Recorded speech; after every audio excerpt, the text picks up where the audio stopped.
Ya, kita kembali di edisi spesial Bincang Sehat bersama Rumah Sakit Haji Ahmad Zaki Junet yang ada di kawasan Pondok Pesantren Modern Al-Quran di Jalan Haji Ahmad Junet di Buaran Pekalongan.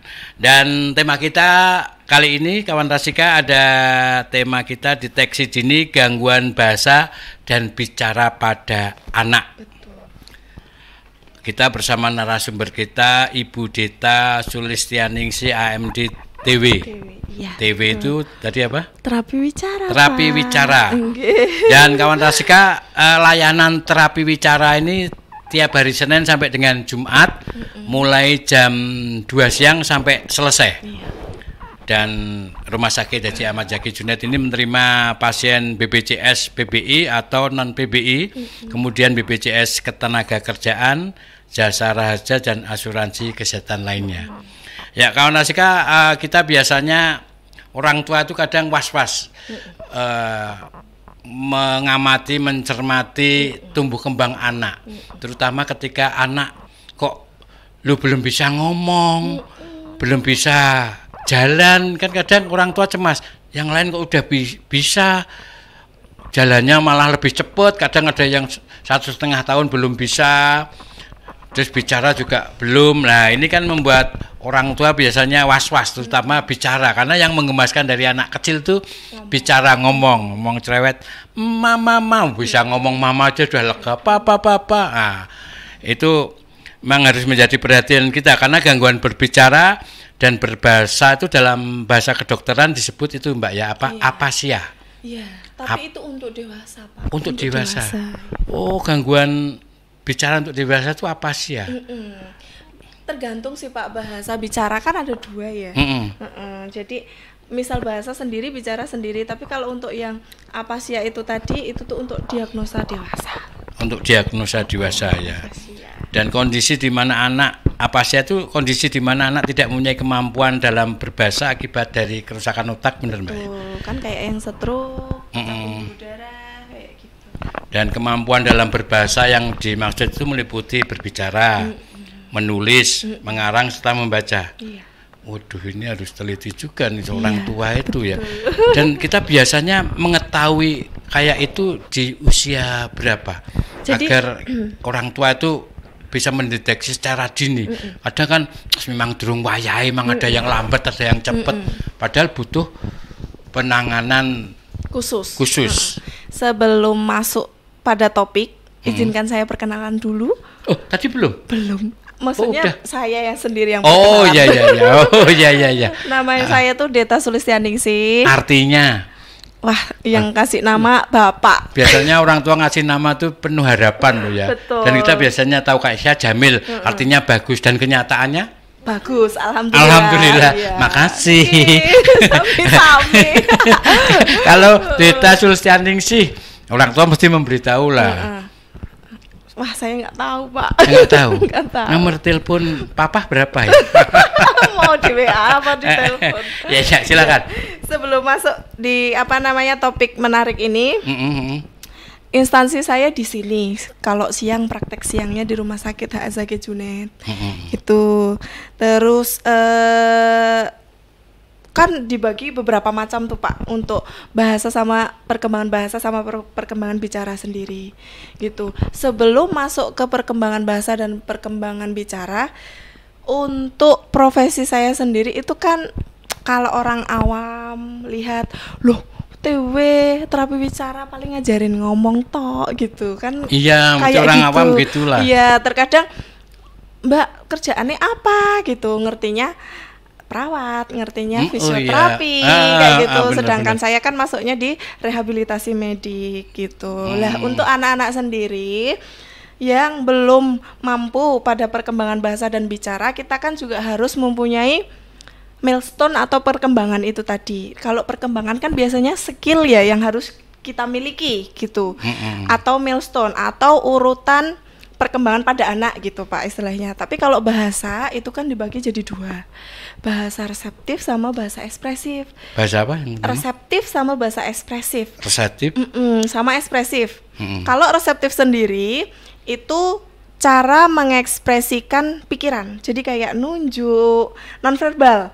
Gesturnya kayak nunjuk, kayak belum. Jadi belum ngomong gitu, betul. Ya. Tapi kalau ekspresif sendiri, pikirannya itu kita utarakan gitu. Jadi kayak oh ini papa, tapi sudah efektif. Maksudnya sudah oh betul itu papa, nggak ditujukan ke mamahnya juga dibilang papa gitu buatan. Jadi sudah mampu mengekspresikan seperti itu, sudah mampu bercerita seperti itu. Gitulah. Kalau bicara sendiri itu tuh bicara sendiri. Maksudnya definisinya. Iya. Bicara itu kan bercerita, kemampuan otak untuk menangkap lingkungan sekitar seperti apa yang akan diutarakan kan seperti itu gitu Pak. Jadi kalau topik kita kan deteksi dini, jadi kalau untuk perkembangan bahasa bicara sendiri itu sebenarnya banyak sekali. Terkadang kan kita harus mengetahui oh anak ini kok usia 0 bulan sampai 1,5 misal, itu kan masih istilahnya apa ya? Kayak babbling, laling, ekolali, babbling itu kayak baba gitu, mama gitu. Nah, itu kan gitu ya. Tapi itu memang murni yang keluar memang untuk anak kecil gitu, memang usia yang di bawah 1 tahun. Beda sama Ajis Gagap itu ya. Tapi nah kalau itu kalau di terapi bicara untuk dewasa beda Pak, cluttering sama stuttering ikutnya. Tapi kalau untuk yang anak-anak, udah dewasa itu ya udah terlanjur karena dari kecil nggak ada terapi gitu ya. Tapi bukan.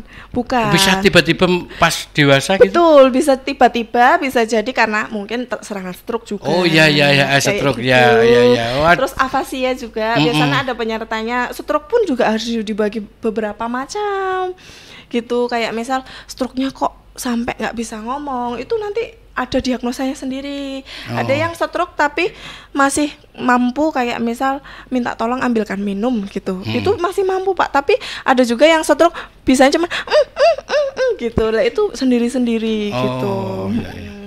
Gitu. Tapi kalau untuk deteksi ini sendiri itu kita yang harus kita miliki atau kita pikirkan untuk anak-anak kita itu ya usia 0 sampai 1,5 misal mampu walaupun masih kayak vokaling kayak gitu-gitu. Tapi normalnya anak bisa mulai bicara 12 sampai 18 bulan. 12 sampai 18 bulan kawan Rasika. Itu sudah mampu membentuk kata. Paling enggak 10 sampai 15 kata keseharian. Kayak mama, papa, mimi, minum, soalnya itu paling mudah. Iya. Gitu. Ya. Tapi ada juga Pak, tapi non sewu, itu enggak berpatok sama anak-anak harus umur itu gitu. Terkadang kita mematok sampai usia 12 sampai 18 bulan, oh ternyata kok ada anak-anak yang 2 tahun belum mampu tapi kok nanti mampu sendiri, itu ada yang kayak gitu. Oh, ada gitu. Ada itu juga. Tapi patokannya itu yang 12 sampai 18 bulan. Betul. Kalau di atas itu kan ada kecemasan dari orang tua. Apalagi zaman sekarang itu kan gadgeting ya Pak, screen time. Oh iya. Dikit-dikit nangis YouTube kayak gitu. Padahal itu kan sebenarnya kalau mau nyalahin kita nggak bisa nyalahin, karena memang orang tua zaman sekarang kan terkadang harus kerja, harus satset buat megang ini itu, capek. Dan biar cara anak anteng betul. Cuman nggak beda kayak orang dulu ya Pak nggih. Gitu. Jadi kayak orang dulu kan nggak ada Android, nggak ada kuota. Zaman sekarang kan mau ngakses warna-warni ini itu kan gampang, dan ternyata itu dampaknya sangat fatal untuk anak-anak gitu. Untuk perkembangan anak berbicara tadi. Contoh misal sebenarnya mau fokus, sebenarnya mau konsentrasi, tapi sudah terpapar warna kuning, misal satu warna nih, kuning, ungu, wah ini ada oranye, jadi kan anaknya kan fokusnya kan jadi terdistraksi atau terganggu gitu. Iya, itu nggak cuma perkembangan anak yang usia 12 sampai 18 mau bicara. Terkadang kan sebelum itu pun waktu baru mulai makan misalnya Pak nggih. Baru mulai makan biar dia keselimur, entah maamnya yang enggak enak atau maamnya biar enggak susah, itu tuh kan didepi ngeten nggih, ngeten. Oh sambil gitu kan tahu-tahu habis. Itu kan terkadang jadi trik. untuk orang tua nggih, maksudnya biar maamnya habis kayak gitu. Ini Mbak Rini juga gitu. Pakai tapi itu padang laptop malahan ya, biar nggak repot. Itu Pak Bu Nun Sewu kan tidak semua sih. Memang triknya sendiri-sendiri ya kalau orang tua. Tapi tidak semua anak yang dikasih seperti itu ada gangguan bahasa, ada gangguan bicara tuh mboten. Oh aman ini. Kalau aman enggak apa-apa. Milestonya aman, misal dari udah mampu duduk, udah mampu tengkurap, udah mampu merangkak dengan baik, aman. Terus udah ngomong dengan baik juga aman. Terus misal usia 2 tahun tuh udah mampu bercerita dengan baik, udah mampu merangkai kata dengan baik, berarti aman. Aman. Asal dikasih batasan. Misal 1 minggu 2 kali, 3 kali, boleh lihat gadget 30 menit, 40 menit gitu, nggak apa-apa gitu. Kalau udah terlanjur lama ya paling itu nanti tantrum, dikit-dikit marah, nggak dikasih marah gitu, paling Pak.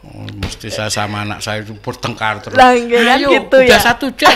Harusnya tuh nggih Pak nggih. Kalau untuk kepatuhan, kalau untuk pola asuh gitu kayak gitu kan sendiri-sendiri nggih, namanya orang tua kan. Beberapa orang tua kan aku percaya kok anaknya bisa, terkadang kayak gitu. Cuman karena untuk kepatuhan, biar ngerti aturan itu harusnya dari awal juga dikasih tahu. Oh boleh kok Kak pegang handphone, boleh kok Kak lihat laptop, lihat YouTube, boleh nggak apa-apa. Tapi ada aturannya gitu dari awal kayak gitu. Nanti terus kalau nggak sesuai atau nggak nurut ya punishment atau hukumannya apa yang mudah-mudah aja kayak gitu. Saya juga banyak belajar kok Pak.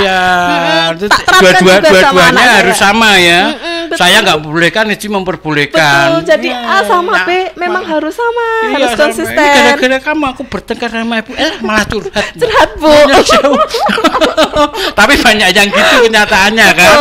Tapi sangat susah Pak kalau untuk menerapkan yang kayak gitu tuh susah, apalagi handphone, TV itu kan keseharian sama kita ya. Gitu. Cuma saya sekarang tegas, pokoknya habis maghrib nggak boleh pegang HP. Belajar dulu. Bangun tidur nggak boleh pegang HP. Ya laptop. Sama aja. Tapi yang dibuka tetap YouTube. Iya. Tapi minimal biar anak kadang kan kasihan mata sama fokusnya konsentrasi. Kalau bangun tidur langsung HP ya pikirannya kayak itu terus. Saya aja juga gitu kok Pak, tertarik banget sama handphone. Kan gitu. Wah, iki belum dibalas. Ini anak saya gitu pasti aja. Gitu. Ditil sama istri saya. Mau tidur HP, subuh jam 4. Lah udah bangun udah HP. Aduh, akhirnya saya ikut-ikutan. Ya. Kembali lagi ke tema kita yaitu deteksi dini gangguan bahasa dan bicara pada anak. Tadi bicara itu mesti kaitannya dengan bahasa ya. Tetap. Ya, kalau bahasa itu kan rangkaian kata-kata. Kalau bicara kan mungkin sekedar mama, papa. Kalau bahasa? Lah itu tadi reseptif sama ekspresif. Sebelum masuk ke bicara harus punya bahasa dulu. Bahasa kayak gestur, nonverbal, verbal gitu-gitu Pak. Jadi yang belum kebentuk gitu. Jadi kayak nunjuk itu kan masuknya di bahasa tapi masih nonverbal. Nonverbal, bahasa nonverbal tuh isyarat ya. Isyarat. Makan. Nah gitu. Itu kan sebelum kita masuk ke bicara itu dulu yang keluar. Oh ya biasanya betul, gitu ya tahapannya ya. Kalau anak kecil kan seperti itu. Gitu. Jadi antara reseptif sama ekspresif itu memang beda. Nanti kalau udah ekspresif duluan keluar reseptif gitu, atau nonverbal. Betul. Nanti kalau sudah keluar baru ekspresif itu ya cara mengungkapkan atau mengekspresikan pikiran itu tadi. Iya. Misal kayak bapak nanya, "Ini apa, Nduk?" Bunga. Lah itu udah masuk ekspresif, menamai. Kayak menyebutkan, coba sebutkan warna kuning, ungu, putih, itu ekspresif gitu. Nah, kalau bicara sendiri kan nanti kayak rangkaian kata-kata udah banyak, udah terbentuk kalimat seperti itu. Iya. Gitu. Saya mulai belajar bahasa. Bagus ya Pak, temanya bagus kan? Iya, temanya bagus. Bicara sendiri, teman saya tuh sering bicara sendiri. Orang tahunya kesurupan. Kalau naik motor kadang kan bicara sendiri ya kan, naik mobil bicara. Kira wah, obatnya belum diminum. Padahal memang kadang tanpa terasa ya. Kontrolnya sama Dokter Rosita. Hah? Kontrolnya sama Dokter Rosita. Sama Dokter Rosita. Nah, ya bisa masih muda. Mas Dikat ya. Ya, ini keren-keren ini luar biasa kawan Rasika. Ini penting sekali karena bicara atau bahasa itu ketika anak sudah bisa bicara, bahasa mengekspresikan, itu membuat orang tua seneng. Orang tua seneng pertama kali itu anak bisa ngomong. Bisa ngomong, betul. Mama, papa. Tapi begitu, Pak, uang. Bapak kalau kerja untuk siapa? Ya untuk anak. Makanya kalau dapat duit langsung tak kasih ke anak. Istri bilang, lu kan bosnya buat saya, enggak kerja buat anak. Buat anak. Ya. Oke, ini menarik sekali, keren, luar biasa ya. Dan ini kawan Rasika yang belum gabung, kita jeda sejenak. Tolong yang lain diberitahu untuk simak bareng bincang sehat bersama Ibu Deta Sulstianingsih AMDTW dengan tema deteksi dini gangguan bahasa dan bicara pada anak. Ya, kita bincang sehat masih bersama Rumah Sakit Haji Ahmad Zaki Junid.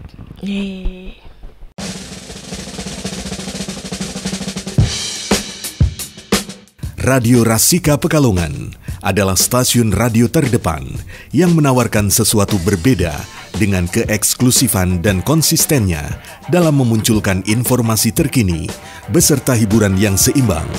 Sajian musik yang mengedepankan semua genre dapat diterima oleh setiap kalangan pendengar di wilayah Pekalongan, Pemalang, Batang, dan sekitarnya. Menggunakan atmosfer yang berbeda, Radio Rasika FM Pekalongan memberikan kombinasi program siaran, di antaranya musik, traffic report pantauan jalan, lifestyle, fashion, olahraga, dan hobi, serta ada juga informasi kesehatan, bisnis, politik, sosial budaya, dan religi yang proporsional. Adanya format ini, Radio Rasika hadir dengan konsep berbeda dengan radio lain yang telah ada di Kabupaten Pekalongan dan sekitarnya.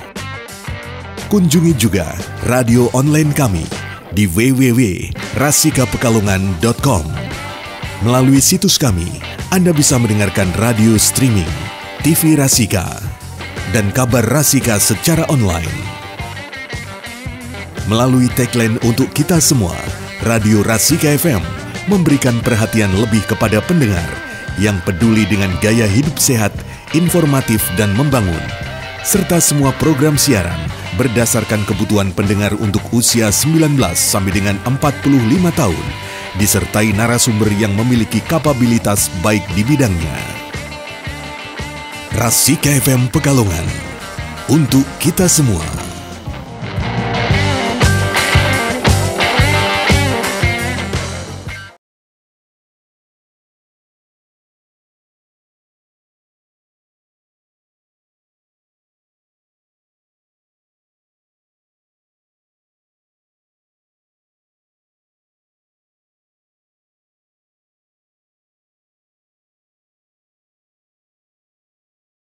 Bersama Rumah Sakit Haji Ahmad Zaki Junid, dan tentu masih bersama Bu Deta Sulstianingsih MDTW yang sangat ramah, yang sangat humanis, mudah senyum, dan sangat akrab banget ya, terutama sama anak-anak juga. Iya, ya kan, friendly ya Pak ya. Sama anak-anak kan, karena untuk bapaknya biar seneng ya kan. Anaknya sendiri maksudnya kalau sudah temanya deteksi dini gangguan bahasa dan bicara pada anak. Nah, pertanyaannya, apa saja nih gangguan berbicara pada anak? Banyak. Speech delay. Biasanya kan telat ngomong. Kalau dibilang speech delay, terkadang ada yang bilang GBE, gangguan bahasa ekspresif. Tapi kalau GBE itu untuk anak usia kurang dari 2 tahun atau di bawah 3 tahun. Terkadang kita dapat pasien 2 tahun belum ngomong tapi sudah masuk di sini 3 tahunan gitu misal Pak. Itu tahu-tahu kok baru beberapa kali terapi gitu sudah pinter. Itu boleh nggak apa-apa dikatakan GBE asal tidak ada milestone yang terlambat, kayak jalannya terlambat. Kalau betul, kalau itu masuk nanti beda lagi diagnosanya. Kalau di GBE itu pokoknya semua normal, patokannya gitu. Jadi GBE tadi apa? GBE itu gangguan bahasa ekspresif. Gangguan bahasa ekspresif. Kalau Pak, GBE itu masuk diagnosa zaman sekarang yang udah lulusan baru-baru ini nih, saya kan udah lama ya kuliahnya, jadi masih pakai diagnosa itu. Tahun Cuman berapa? kalau, 1990 atau apa? tua banget Pak. Baru kemarin 2015. 2015. Gitu. Iya. Tapi kalau yang sekarang kan ilmunya sudah semakin berkembang, ada yang di LD itu beda lagi gitu. Apalagi sekarang terapi bicara kan udah ada yang D4 itu makin teoritis, jadi makin banyak diagnosa yang berkembang seperti itu. Tapi kalau untuk usia yang lebih dari 3 tahun atau lebih dari 2 tahun tapi ada gangguan kayak jalan, terus maamnya juga picky eater, milih-milih maunya cuman misal maunya kok yang kuah tok, yang kering-kering kok dimut tok gitu. Kadang ada yang kayak gitu.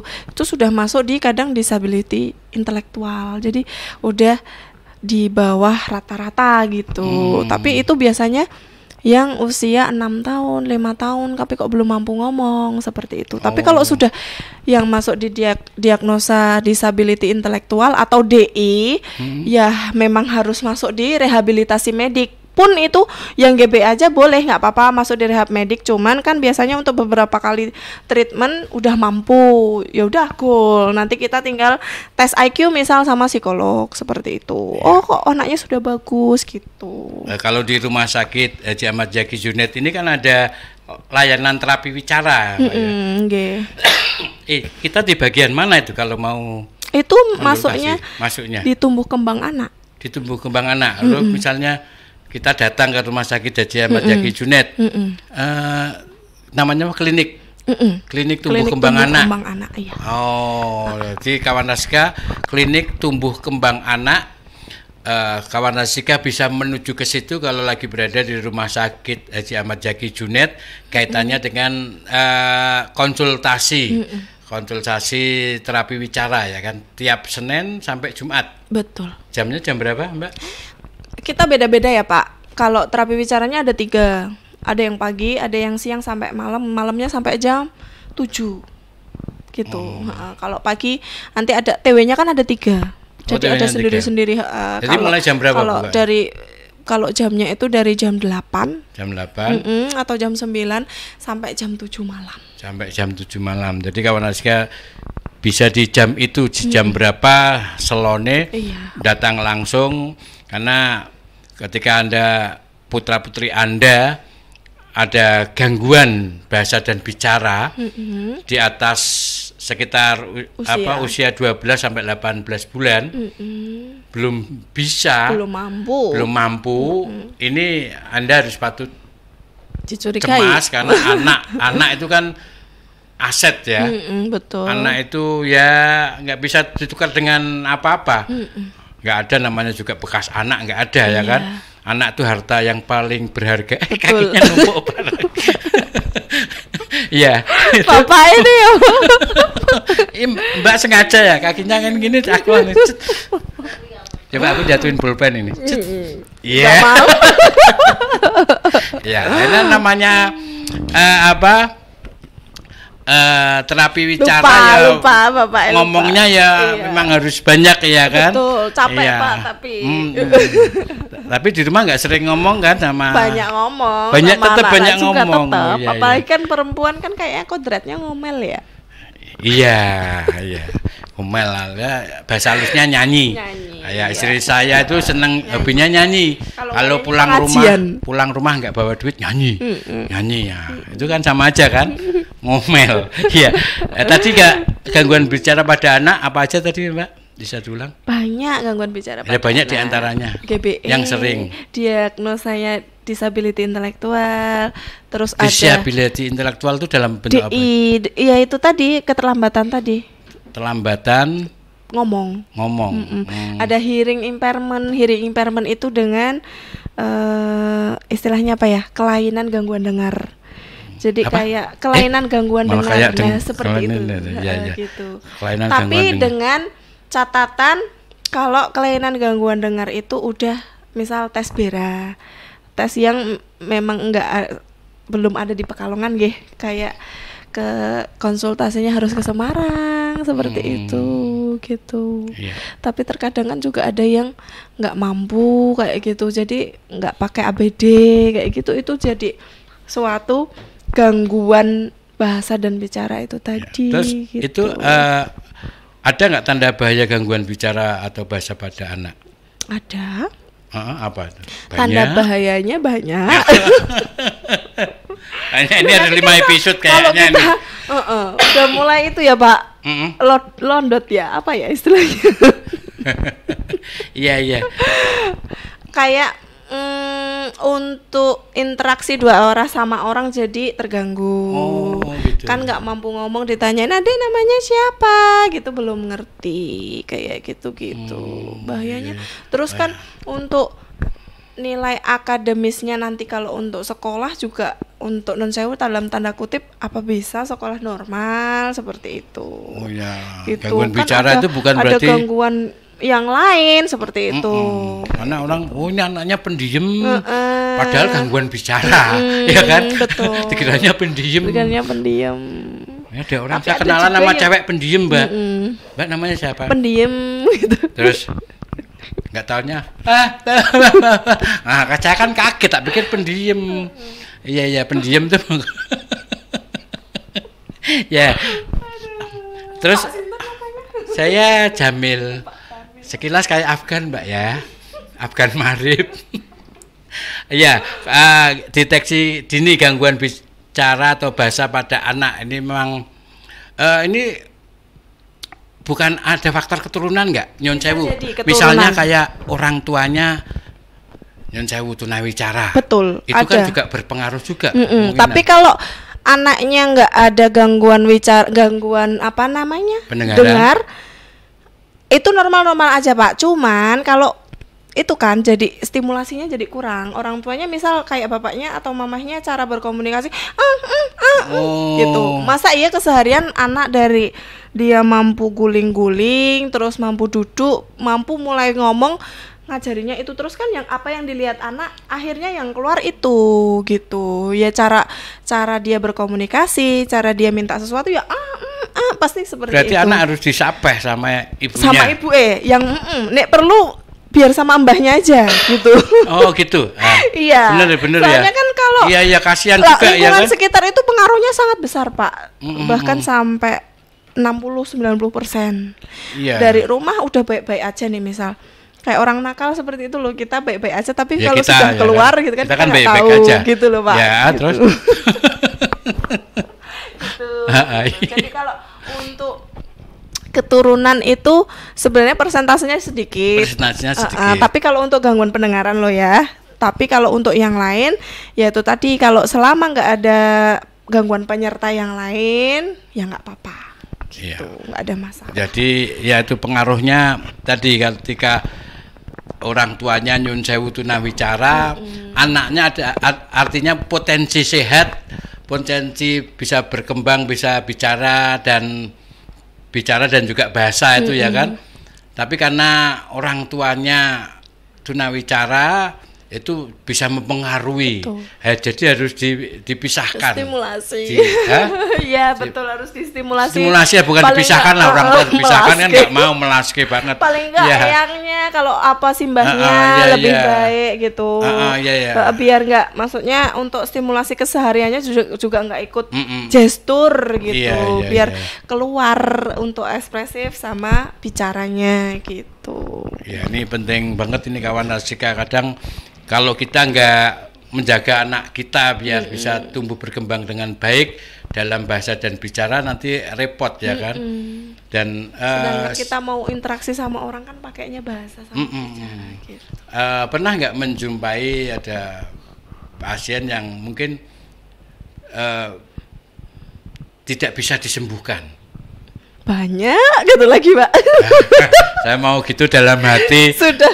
Sudah keduluan. Banyak juga. Banyak dong. Kalau sudah masuk di rehab medik atau di tumbuh kembang kan otomatis ekspektasinya juga harus diturunin. Kecuali kalau memang usianya sudah terlampau besar, tapi mintanya yang Mbak harus bisa langsung ngomong gitu. gitu kan. Ekspektasi harus betul, diturunkan. misal datang kok usianya sudah 9 tahun kayak gitu, sudah 8 tahun gitu kan, kita sangat susah Pak gitu. Kecuali kalau dari kecil sudah aware, sudah inget, maksudnya sudah anaknya oh ini perlu nih gitu, baru nggak apa-apa gitu. Tapi kalau untuk anak-anak sendiri kan biasanya, apalagi di Pekalongan ya, biasanya banyak yang sadar sih baru usia 2 tahun sampai 3 tahun tuh udah sadar gitu. Ya oke, alhamdulillah saya juga harus sadar karena kita harus break sejenak ya, Mbak ya. Karena kalau ngobrol sama Mbak Deta ini luar biasa, orang akan betah ya kan, meskipun nggak ada suguhan apa-apa, nggak masalah. Saya dapat tadi suguhan di samping. Iya di samping, paling di sini nggak ada. Kalau kembang kita makan kan dikira kuda lumping. Oke kawan Rasika, bincang sehat nanti kita lanjutin lagi bersama Rumah Sakit Haji Ahmad Zaki Junet.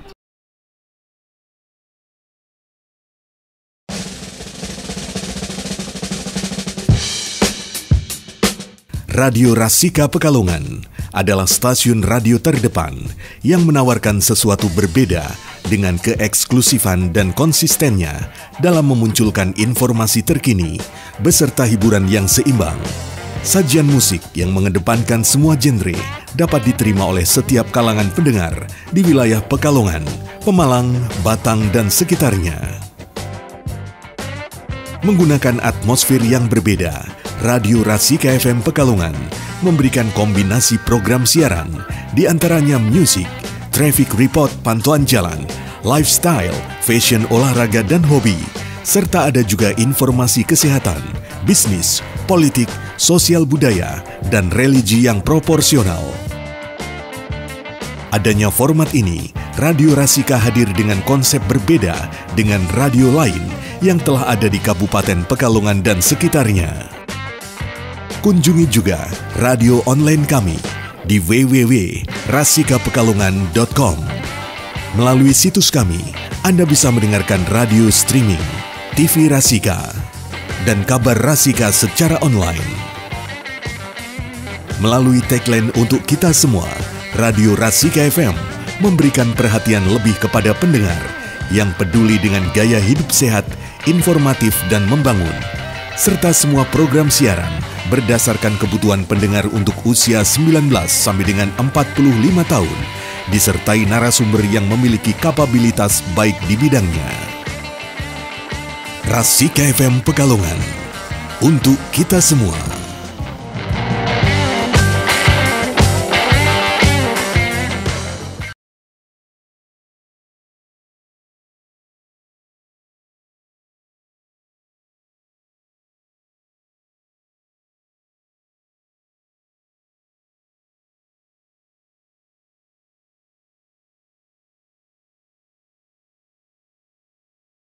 Ya kawan Rasika, bincang sehat benar-benar bikin kita sehat bersama Mbak Deta Sulistianingsih HMDTW. Ya biar seneng lah ya kan, Mbak kan kelihatan lebih muda. Tapi Mbak atau Bu sih sebenarnya? Mbak kalau yang udah akrab, Bu kalau untuk anak-anak saya yang di sini. Karena Mbak kakinya 2, kalau 4 kan Mbak. Ya, temanya deteksi dini gangguan bahasa dan bicara pada anak. Kita masih bersama Rumah Sakit Haji Ahmad Zaki Junet, kawan Rasika. Dan tadi layanan terapi wicara buat kawan Rasika ada di klinik tumbuh kembang anak tiap hari Senin sampai dengan Jumat jam 9 sampai 7 malam. Kemudian kawan Rasika, Rumah Sakit Haji Ahmad Zaki Junet ini menerima pasien BPJS PBI atau non PBI, BPJS Ketenagakerjaan, Jasa Raharja, asuransi kesehatan lainnya. Dan kita masih ngobrolin soal itu apasia tadi apa Mbak? Apasia itu kerusakan otak pada hemisfer ya? Hemisfer. Nah, itu bisa dijelaskan? Wah kalau kerusakan otak artinya iya, kan kerusakan otak. Kalau kerusakan otak kan sulit. Gini, kerusakan otak itu tuh disebabkan karena misal jatuh dari kamar mandi, kecelakaan seperti itu. Cara kasarnya, kalau itu kan bahasa medis ya. Jadi pada anak. Kalau afasia biasanya dewasa, Pak. Oh, lebih ke dewasa. Ya. Itu kan deteksi dini, biasanya saya kan pakai deteksi dini itu kan untuk anak-anak ya gitu. Kalau afasia itu memang pasien-pasien dewasa. Afasia pun juga dibagi menjadi banyak. sampai dari yang Bloka, Global, Wernicke seperti itu, Anomis. Ya, tadi saya sudah tanya atau belum ya mengenai apa? Gangguan bahasa dan bicara itu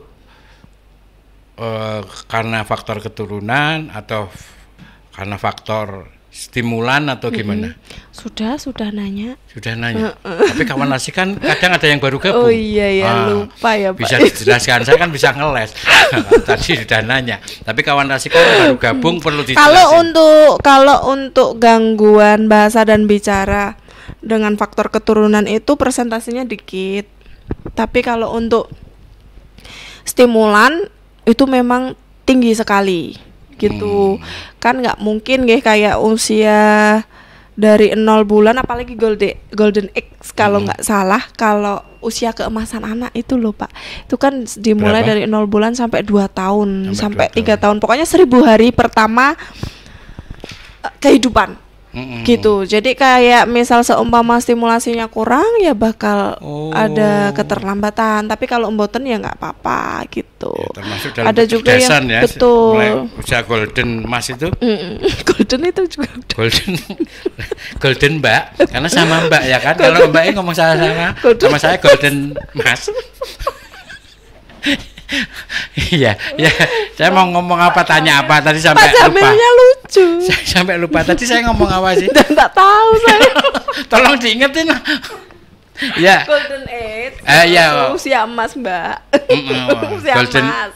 Golden age itu kan usia emas dari 0 sampai 3 tahun ya. 2 sampai 3. 2 sampai 3 artinya 1000 hari saat kehidupan. itu cara berbicara, stimulan kita terhadap anak itu bicara terus teladan-teladan itu kan harus contoh-contoh sehingga anak tumbuh kembang dengan cerdas. Terkadang kan kita lupa alami, ya kan berhadap alami ya. Coba kan? Kalau gini, kan saya ya, bayi lahir ceprot. Gitu. Lahir ceprot. Iya sih, sebentar toh Pak. Iya. Sabar ya. Lahir lahir. Kayak masa bayi lahir bilang ceprot ya enggak. Misal kayak bapak sama ibu sibuk gitu aja, anaknya dinengke tapi nggak distimulasi. Mesti sampai usia 10 bulan, 11 bulan. Kalau anteng ya anteng tok, nggak bakal dia bisa tengkurap. Nggak bakal dia bisa. Kalau nggak diapa-apain loh. Kecuali kalau memang ada misal kayak distimulasi, paling enggak ditekuk kakinya atau caranya biar dia tengkurap, itu termasuk beda. Diajari cara berjalan. Betul. Lewat itu ya Pak. Tetap beda Pak, sama yang cuman didiamkan tok di rumah gitu. Pasti ada keterlambatan kalau yang stimulasinya kurang. Itu gitu. Secara fisik ya. Itu secara fisik. Secara apalagi kalau secara otak. Itu gimana itu biasanya? Lah itu kan caranya belajar pikiran itu tadi kan masuknya misal non sewu kayak apa yang kita makan, terus stimulasi itu tadi kan pengaruh. Jadi kalau misal udah maam vitamin sampai harganya ratusan ribu sampai jutaan, tapi kalau nggak distimulasi juga sama aja. Sedangkan otak kan nangkepnya tuh dari apa yang kita katakan, apa yang kita lakukan kayak gitu. Jadi anak gitu. Pokoknya anak itu nomor 1 memang harus distimulasi dengan baik gitu. Ya, usia emas itu ya. 0 sampai. Tapi nggak berpatokan ya Pak. Tidak semua dengan usia 0 sampai 2 tahun itu ada keterlambatan, misal bakal ada gangguan keterbelakangan gitu mboten. Jadi ada tertentu misal anak usia kok semene kok urung iso jalan tapi terapi sebentar nanti udah enggak apa-apa, udah goal, itu tidak termasuk di pada gangguan kayak gitu. Pokoknya kalau dia sudah goal, udah sesuai dengan usianya itu selamat gitu. Biasanya anak itu bicara dulu atau jalan dulu? Seimbang. Tapi banyak orang yang ngomong biasanya perempuan itu lebih dulu ngomongnya, biasanya laki-laki lebih dulu jalannya. Tapi seimbang. Biasanya kalau motorik, sensori itu beda lagi ya. Motorik, sensori kalau sudah baik nanti untuk bahasa, untuk bicara itu berkesinambungan. Jadi biasanya ya bakal tumbuh dengan baik, biasanya jalan sama ngomong gitu. Gitu. Tapi paling banyak itu motoriknya dulu. Motorik itu kan berawal dari yang kayak duduk dulu, terus tengkurap, terus merangkak, jalan. Kalau dengan kayak gitu kan otomatis sensori, terus bahasa reseptif ekspresif itu kan juga kepancing dengan baik kayak gitu. Jadi nanti dengan jalan kalau sudah kayak gitu kan untuk intervalnya nggak lama ya. Iya. Kalau kadang ada udah bisa jalan tapi kok ngomongnya lama 5 tahun lagi baru bisa ngomong atau bisa bicara tapi nggak bisa jalan-jalan sampai 10 tahun. Intervalnya yo nggak terus selisihnya banyak gitu mboten Pak. Iya. Itu kan namanya gangguan gitu. Jangan sampai yang kita kok sadarnya baru 5 tahun kok baru diterapi. Kan kasihan juga kitanya gitu. Nanti ekspektasinya tinggi sedangkan anaknya udah usia segitu mau diapain? Jadi pelatihan anak untuk bisa bicara itu apa tip-tipnya Mbak? Tipsnya 1, banyak ini. sering diajak bercerita, sering didongengin buku cerita, sering didongengin, diajak cerita, diajak ngobrol maksudnya. Ngobrol. Kayak dari non sewu kayak stimulasi kayak kita waktu hamil aja pas dijanin gitu kan. Adek yang pinter ya, ini mama mau kesini biasanya kan seperti itu. Nah seperti itu kan sudah masuk sounding. Iya, kadang dengerin musik-musik juga atau ya kan.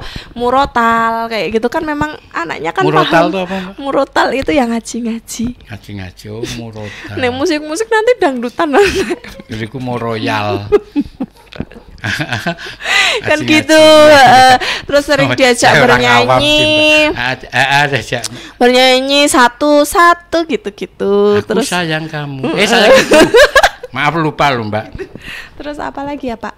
Apapun kegiatan sehari-hari kita, apapun kegiatan sehari-hari ibu diceritakan sama anaknya. Diajak gitu. sering diajak cerita. Adik ini mama di dapur, ikut yuk main atau gimana? Ambilin, pokoknya sering diajak interaksi dua arah. Interaksi gitu. Ngomong, betul. cerita biar intuisinya berkembang, terus diajak gerakan-gerakan. Betul. Adik ambilin itu apa?